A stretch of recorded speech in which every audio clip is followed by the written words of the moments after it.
Praise the lord. ఈరోజు ఒక సామెత నేర్చుకుందామా? సామెతల గ్రంథం 24వ అధ్యాయం 11వ వచనం. చావునకై పట్టబడిన వారిని నువ్వు తప్పించుము, నాశనమందు పడుటకు జోగుచున్న వారిని నువ్వు రక్షింపవా.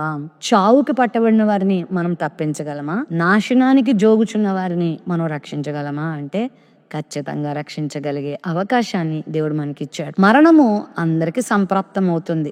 మరణము చూడక బ్రతుకు నరుడు ఎవరని వాక్యంలో ఉంది కదా. మరణం అంటే బైబిల్ భాషలో ఈ లోకపు నిద్ర మాత్రమే. అయితే దీనికన్నా ఘోరమైన పరిస్థితి మనిషి ఎదుర్కోబోతున్నాడు. దానినే రెండవ మరణం అన్నారు. అదే ఆరని అగ్నిగుండం. ఈ లోకంలో మనిషి చేస్తున్న ప్రతి పాపకార్యాలకు శిక్ష మరణము సంప్రాప్తమవుతుంది. అదే నిత్య నరకం. ఈ మరణం అందరికీ వస్తుంది, కానీ రెండో మరణం తప్పించుకునే మరణం. అది మనం తప్పించుకోవడానికి దేవుడు అవకాశం ఇచ్చాడు. యేసుక్రీస్తు ప్రభువును అంగీకరించడం ద్వారా మనం ఆ రెండో మరణాన్ని తప్పించుకుంటాం, నిత్యరాజ్యానికి చేరుతాం, నాశనమును తప్పించుకుంటాం, తీర్పును తప్పించుకుంటాం. కాబట్టి మనము తప్పించుకోవడం మాత్రమే కాకుండా, మన కొరకు మనం ఆలోచించుకునే వారంగా కాకుండా, మనము తప్పించుకొని రక్షణ పొంది ఇతరులకు కూడా రక్షణను అందించే వారంగా ఉండాలి. యేసుక్రీస్తు ప్రభువుని బోధిస్తున్నాము అని అంటే మతం మార్పిడి కొరకు చేస్తున్న పని కాదు ఇది. ఇదిగో నాశనం రాబోతా ఉంది, తీర్పు రాబోతా ఉంది, నరకం రాబోతా ఉంది, భయంకరమైనటువంటి ఉగ్రత భూమి మీదకి రాబోతా ఉంది.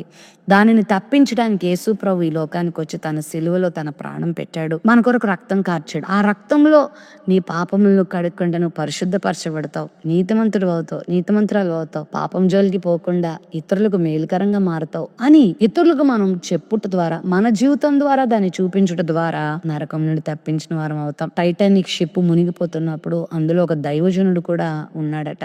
ఆయనకి తప్పించబడే ఛాన్స్ వచ్చినా కూడా ఆయన ఛాన్స్ వాడుకోలేదంట.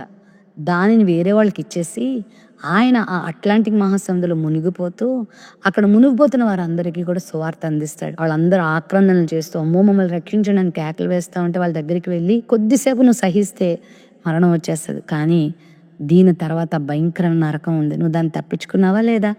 ఇప్పుడే నీ పాపాలు ఒప్పుకో, ప్రభువా నన్ను క్షమించాను, యేసే రక్తంతో నిన్ను కడుగుతాడు, నీకు పరలోకాన్ని ఇస్తాడని చెప్పగా ఆ భయంకరమైన ఆ పరిస్థితుల్లో చలితో గడ్డ కట్టుకుపోతున్న ఆ సముద్రంలో ఆ టైటానిక్ ఓడ పగిలి అందరూ ఆక్రందనలు చేస్తూ ఆహాకారాలు చేస్తూ చనిపోతున్న ఆ సందర్భంలో ఆ దైవజనుడు కొంతమందిని ప్రభు వైపుకు త్రిప్పాడు. ఆయన మరణిస్తూనే అక్కడ అనేకులను ప్రభు దగ్గర నడిపించాడు. అదే చావునకు పట్టబడిన వారిని నడిపించడం అంటే. నువ్వు ఎవరినైనా పట్టావా? నువ్వు ఎవరినైనా రక్షించావా? ఎవరికైనా దేవుని మాటలు అందిస్తున్నావా? కన్నీరు తుడుస్తున్నావా? బాధలు ఉన్న వారికి చేయూతనిస్తున్నావా? నీ సాక్ష్యాన్ని పంచుకుంటున్నావా? నీ ప్రేమను చూపిస్తున్నావా? నీ మాదిరిని కనుపరుస్తున్నావా? దేవుని ప్రేమను ప్రకటిస్తున్నావా? కాకపోతే ఈ రోజు నుంచైనా ప్రారంభించు. నాశనమునకు జోగుచున్న వారిని రక్షిద్దాం.